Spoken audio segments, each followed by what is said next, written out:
সমাজে সবার নির্দিষ্ট কিছু কাজ ভাগ করা থাকে।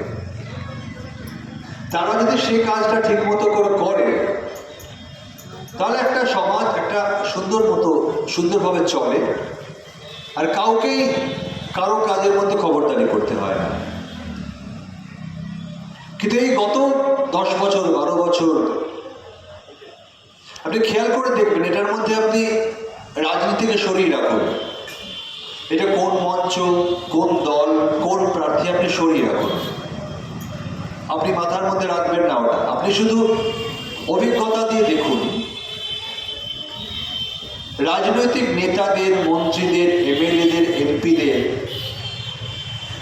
যাদের যে কাজগুলো করার ছিল, তারা যদি সেই কাজগুলো ঠিক করে করতেন, তাহলে আমার মতো সামান্য অভিনেতাকে রাজনৈতিক মঞ্চে এসে এত কথা বলতে